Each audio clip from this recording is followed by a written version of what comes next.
So hey, good afternoon, Desmond. How's it going? Pretty good, pretty good. How's your week been? Been okay. Okay. Yeah, Okay. Hey, what some how's work and everything been going? it's okay. I'm still employed, so That's always a yeah, good thing. That's yeah. always a good thing. How's things with the wife? Um, she is who she is. So, I mean, I'm not gonna stress out about it. Okay, okay. Well, that's good. You trying to figure Yeah, out whether not to stress out. Kids still at camp or they? yeah, still a cap. Okay, Yeah. okay. Got you.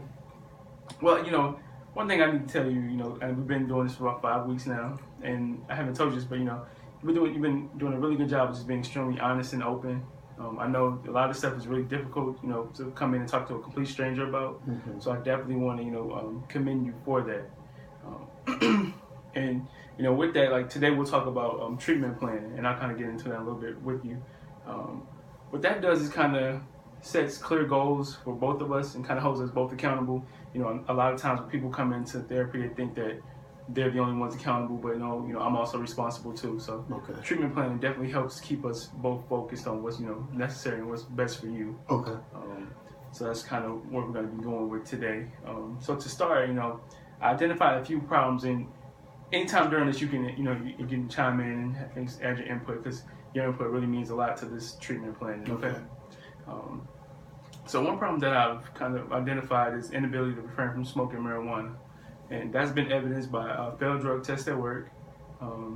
You admit you had a dependence on marijuana before, and you continue to smoke a few times a week. Would that be safe to assume, or? Yeah. Okay.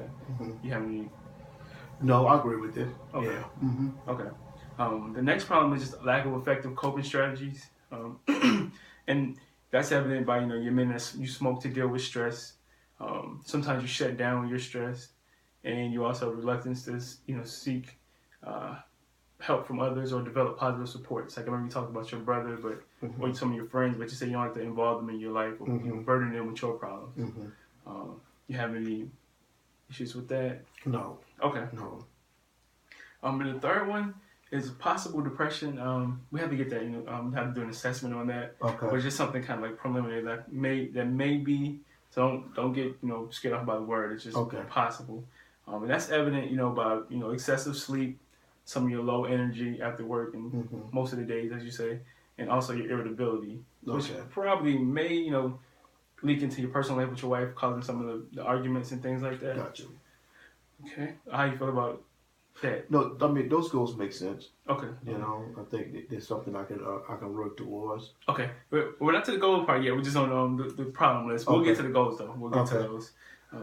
And the fourth one is just poor relationship skills, and that's a little bit what you admitted that you and your wife constantly argue about little things, and those arguments kind of linger on for days and days. And also, like we talked about, you don't like to burden others with your problems.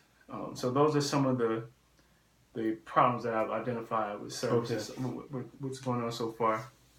Now we come up with some treatment goals in this part. This is where we're going to talk about some of the goals that we'll have.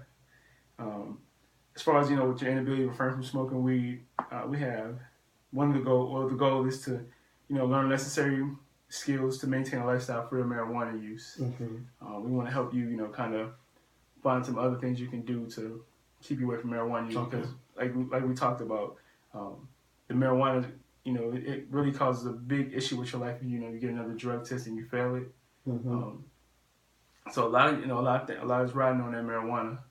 Is that be safe to assume? Yeah. Okay. Mm-hmm. Okay. Now for the lack of effective coping skills, the goal is going to be just learn coping skills such as problem solving and emotional regulation. These will help you, more effectively solve problems that arguing with your wife or or smoking. So that also kind of ties back to the marijuana use.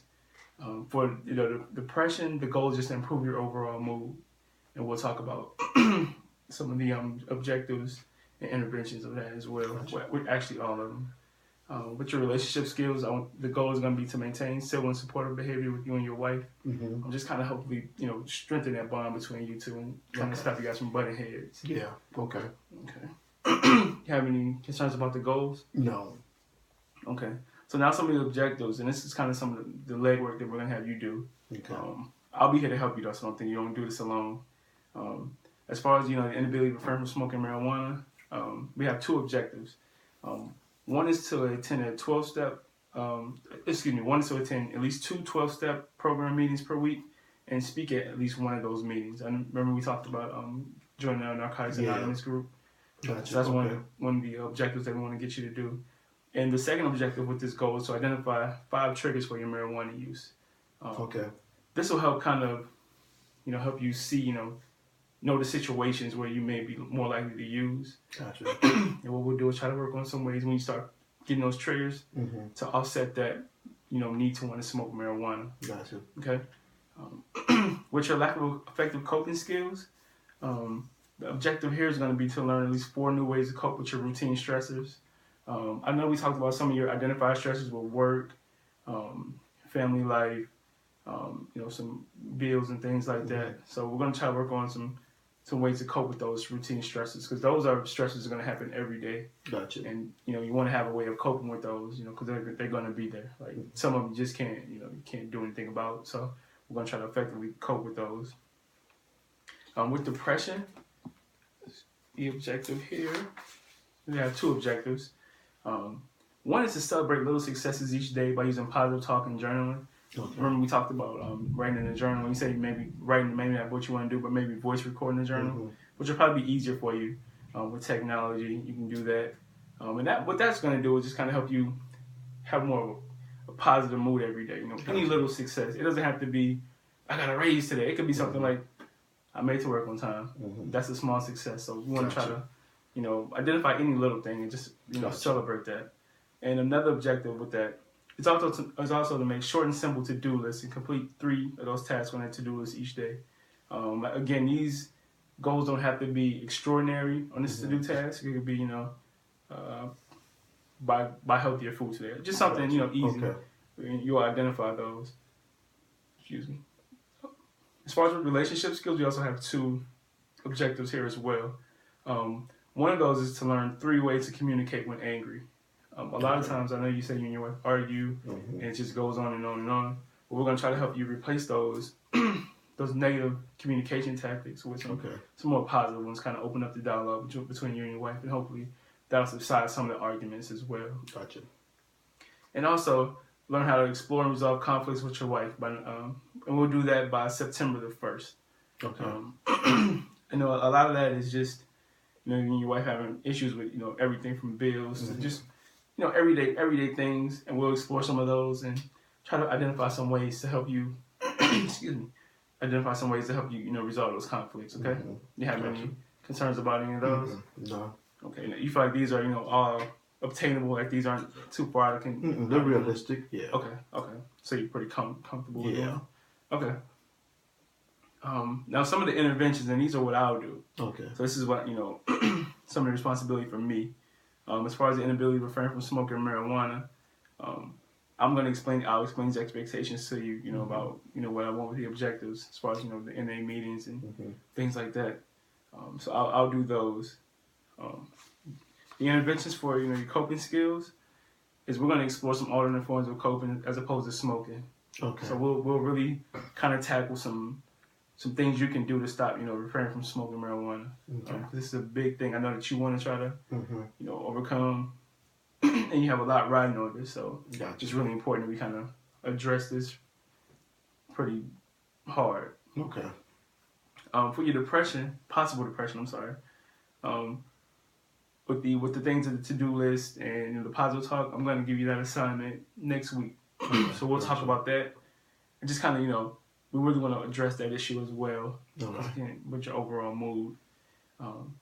And for your relationship skills, we're going to explore some things like your family dynamics and negative patterns. And what this will do is kind of help us, learn some of the situations with you and your wife while you guys are arguing. And also it's going to help you use communication more effectively to solve conflict skill resolution. Okay, gotcha. So instead of, arguing, because I remember what was it, the grass, you and your wife, you talked about cutting the grass.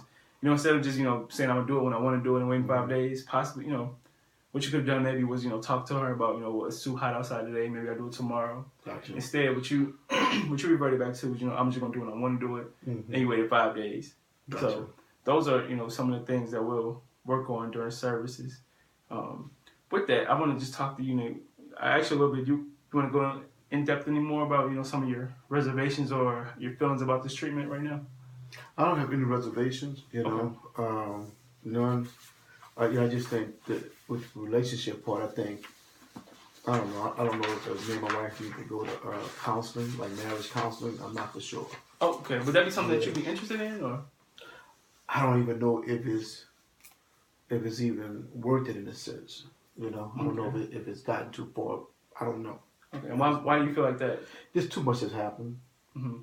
Care to share a little bit, expound on that a little bit? I mean, I think we're just growing apart. How long you guys been married? 12 years now. Okay. Mm-hmm. Gotcha. And you guys have kids, and so yeah. Okay. I mean, marriage counseling is something that could be something you and her want to talk about together. But you kind of leaning towards no right now with that. Yeah. I don't know. That's something I probably have to think about. Okay. What do you think she would think about it? She probably would want to do it, but I don't know. I just don't know if it's even worth it. Mm-hmm. You see what I'm saying? It's just too much have happened, too many things that were said, so I don't even know if I will be genuine if I was to go. Okay. So yeah. A little bit of reservation. Yeah. Genuineness. Okay. No problem with that. And like I said, these are all options, so don't feel like I'm forcing you to do anything like that. Everything is in your own free will. What about with the Narcotics Anonymous thing? I know kind of you've been a little bit hesitant to kind of do that. Yeah, I don't know how realistic that I'll finish, but I wouldn't mind. I'll go to the NA meetings. Okay, I'll do that. Yeah. Okay, so would you feel comfortable speaking in those meetings as well? I think what happens is that you have to get on a certain level in order to speak. But yeah. Okay. Yeah. Once I get a chip, few chips or whatever like that. Yeah. Gotcha. And yeah, we don't expect you to just go in there. Hey, I'm Desmond. This is what's going on in my life. You kind of have to warm your way up into it, like everything. Okay, so that's good. I mean, I know we talked about in the past that with the NA meeting, before you said I don't feel like it's going to be needed for me, but now you're more open to it. So that's really a good thing. You're showing some progress towards that. That's a really big step right there. Now with the relationship skills, this could go to a lot of areas. I know we talked more about the wife, but it could also go, with your brother. I know you say he's a good, strong support, but in the past you guys have your relationship has kind of been enhanced by marijuana. It's been a big factor of that. So hopefully, with these relationship skills that we're going to talk about, hopefully kind of help you guys have more of a genuine type of relationship without the use of marijuana. Not saying that you guys aren't, genuine right now, but just kind of a drug-free area for you guys. Gotcha. And it'll also help you, with your relationship with your bosses at work. And these relationships, because it, can help you go, like you said, you're having a little bit of stress with work because of potential layoffs. This will kind of help you, go in there and talk to somebody about it. I know you say you kind of let them kind of do their own thing and let them kind of run it, but if you're feeling a certain way, you can go in there and talk to somebody. It could really kind of put your mind at ease, because you never know. You may go in there and talk to them, and they may say, "Oh, Desmond, you're okay. We're not gonna lay you off." So this could definitely help you with that. How do you feel about as far as I know at work too? That's just a big stressor. And it kind of keeps you really, down a lot, and it kind of definitely affects your mood and your irritability. Do you feel like have you ever been tested or assessed with for depression or anything like that before? When I was young, I was diagnosed with ADHD, but not for depression. No. Okay, gotcha. Oh, and about that too. I know we talked about you talking to your doctor about getting back on ADHD medication. Did you ever talk to him? I set an appointment. I don't have the.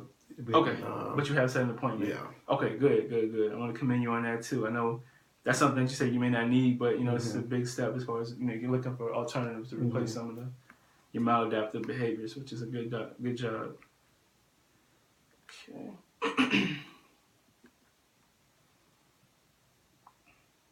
So you feel like none of these objectives on your behalf was just too much for you, though? No, I think they're workable. Okay. I think they're realistic. Gotcha. Yeah. And if if any point you feel like this isn't something I think I'll be able to do, we can talk about it. And Gotcha. It's a fluid situation. Gotcha. Nothing's set in stone. I'm pretty flexible, and we can talk about some things that'll definitely help you, because it's all about getting you better. Yeah. This isn't for me. This isn't I'm gonna sit here and make you do X, Y, Z because it's gonna make me feel good. Everything's kind of tailored to you. And you can, talk to me about some things that may help you better than, some things that's on the service plan, the treatment plan right now. Do you think that, so no reservations right now? Mm-mm. Okay, good. Well, let's talk about, some good things that happened to you this week. Can you identify anything positive this week? Work was good. Okay. Not as much stress this week, spent a little time with my kids. Oh, okay, good. But yeah, so it was a pretty good week. Gotcha. That's a big improvement from last week. I know they were at camp and you didn't do anything with them this week, so that was a pretty good job. Spend some time with your kids to make you feel a lot better about yourself and everything. Okay. Yeah. That's good.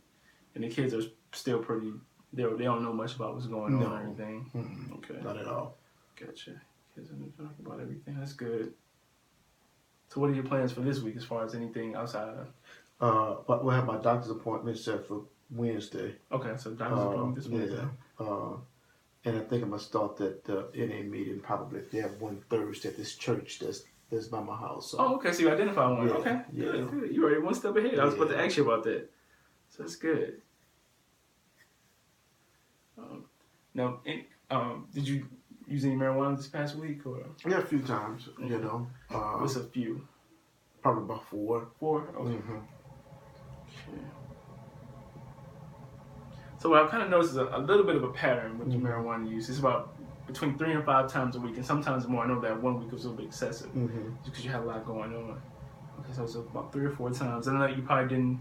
That's kind of good because when I was younger, I was, smoking 1 or 2 a day. Right. Okay. Well, so, progress is, like I said, remember we talked about, celebrating any accomplishment. Mm-hmm. This is a decrease from the amount you used to smoke. So that's a small accomplishment, So you definitely want to recognize some of those things. Always, want to reward yourself. Not saying you have to throw a big party about it, but just saying, hey, give yourself some encouragement. If nobody else does, you can always encourage yourself. What about any outside, like recreational activities you think you want to do this week? I'll probably try to go to the gym. Okay. Yeah, I think that'd be something good for me to do. Mm-hmm. Yeah. Okay. That puts you in a pretty good mood. Yeah. Okay. Gotcha. And so, you're starting to come around, do some things we talked about earlier. Mm-hmm. So that's a really good job of identifying those things and starting to do them. Mm-hmm. That's a really, that's something that most people, it's hard for a lot of people to, get out of a routine. Mm-hmm. And you kind of stepping outside your comfort zone a little bit and starting to do some things. How does it make you feel? It'll feel good. Yeah. Not bad. It can feel good. Yeah. So it seems like, this week does mean a lot better mood. Just, you seem a little bit more upbeat, a little bit more happy. I think you got some things done this week. You spent some time with your kids. Mm-hmm. You identified the Narcotics Anonymous group. So, you did a lot and got a lot accomplished. To make you feel pretty good about yourself? Yeah, it was a good feeling. Yeah. Definitely. Good. Just writing some things down here.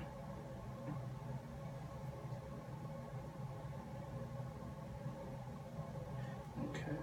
So in summary, we discussed the treatment plan, and you feel like everything's workable. You're possibly thinking about maybe marriage counseling with your wife, but you don't think it may be necessary because you don't think you're all the way into it. Yeah. Okay. That's probably something, I don't know, long term or something like that. Yeah. And that's like I say, nothing. You don't have to do anything you don't want to do here. So just kind of summarizing some of the things we talked about. Service plan. You got your Narcotics Anonymous meeting this week, and your doctor's appointment this week. So I look forward to just getting back next week and kind of checking back on everything, and we'll start addressing some of this treatment. Okay. And working on some things. Okay. Okay. All right. So I appreciate it, Desmond, and we'll see you next week. Okay. All right.